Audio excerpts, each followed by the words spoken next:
ఇక ఇది కాకుండా ఒక అత్యంత దారుణమైనటువంటి విషయం, అమిత్ షా గారు అంబేద్కర్ గారిని ఘోరాతి ఘోరంగా అవమానించినటువంటి ఘటన నిన్న రాజ్యసభలో జరిగింది. దానికి సంబంధించినటువంటి వీడియోని ఒకసారి చూద్దాం.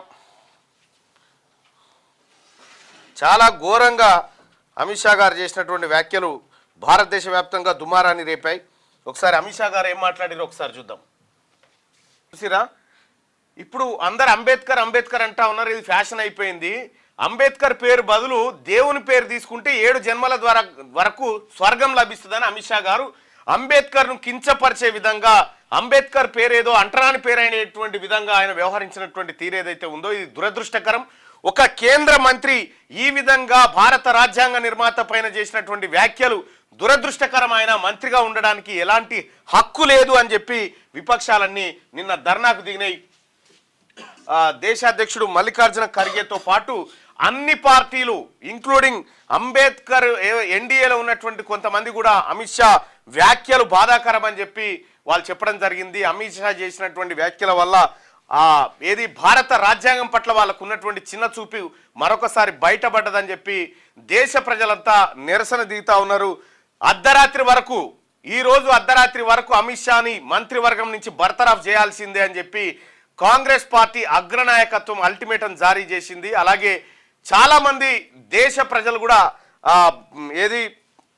ఈయన అమిత్ షా వ్యాఖ్యలను తీవ్రంగా ఖండిస్తూ ఆయన దిష్టిబొమ్మలు తలగబెడుతూ ఆయనకు వ్యతిరేకంగా నినాదాలు చేస్తున్నటువంటి పరిస్థితి. అలాగే కవర్ చేసుకునే ప్రయత్నం చేసింది కానీ అది కవర్ కాలేదు. దేశవ్యాప్తంగా ఒకేసారి బగ్గుమన్నది అమిత్ షా వ్యాఖ్యల పైన.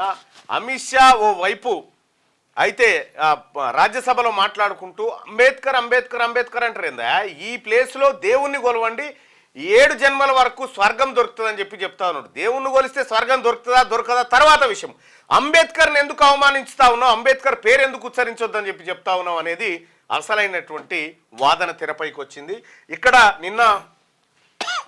నిన్న అదానీ అంశం, ఆ తర్వాత మోదీ అంశం, ఇది తెలంగాణ వ్యాప్తంగా గౌరవ ముఖ్యమంత్రి రేవంత్ రెడ్డి గారు అలాగే కాంగ్రెస్ పార్టీ అగ్రనాయకత్వం అంతా వాళ్ళిద్దరి చీకటి ఒప్పందాలను బయట పెట్టాలి, దానిపైన దేశ ప్రధాని మాట్లాడాలి, భారతీయ జనతా పార్టీ దానిపైన స్పష్టమైనటువంటి ప్రకటన చేయాలి, ఆయనతో మాకు సోపతి లేదనేటువంటి డిమాండ్లతోటి నిన్న రాజ్భవన్ ముట్టడి కార్యక్రమం జరిగింది.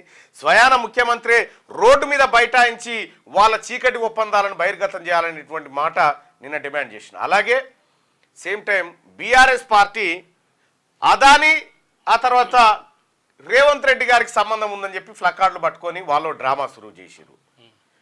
అదానీ గారిని అంటే బీజేపీకి బాధపడాలి కానీ బీఆర్ఎస్ ఎందుకు బాధపడుతుందో ఎవరికి అర్థమైతలేదు.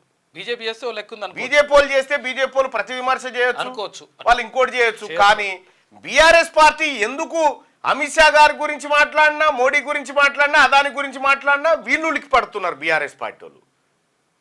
ఇది వీళ్ళ కథ. సరే, ఏదేమైనప్పటికీ కూడా దేశవ్యాప్తంగా జరుగుతున్నటువంటి ఈ అలజడికి భారతీయ జనతా పార్టీ బాధ్యత వహించాలి. దేశవ్యాప్తంగా అమిత్ షా దిష్టి బొమ్మలు తగలబడతా ఉన్నాయి, ఆయనను మంత్రివర్గం నుంచి బర్తరఫ్ చేయాలనేటువంటి డిమాండ్ తెరపైకి వస్తూ ఉంది. అమిత్ షా వ్యాఖ్యలను మీరు ఎట్లా చూస్తారో ఒకసారి కామెంట్ రూపంలో లేదంటే పోల్ రూపంలో మీ అభిప్రాయాన్ని తెలియజేయండి. నిన్న పార్లమెంట్ దగ్గర అంబేద్కర్ ఫోటోలు పట్టుకున్నటువంటి ఫోటోలు మనం చూడొచ్చు.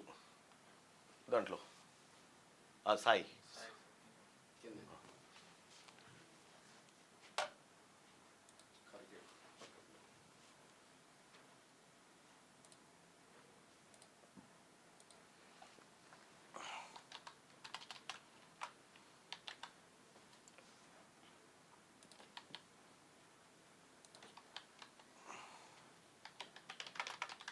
చిన్నోడు పోయినా చూడు.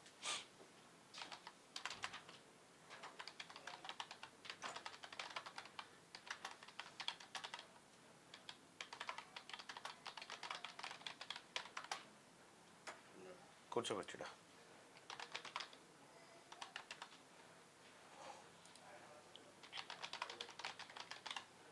ఎవరైనా సమర్థిస్తారా? ఇంకా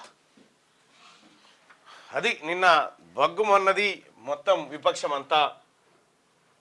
క్యూ న్యూస్ ఛానల్లో పనిచేయటకు అనుభవం గల సీనియర్ వీడియో ఎడిటర్స్ కావాలను సంప్రదించవలసిన నెంబర్ 8688926084. qnews@gmail.com ను సంప్రదించండి. లైక్ చేయండి.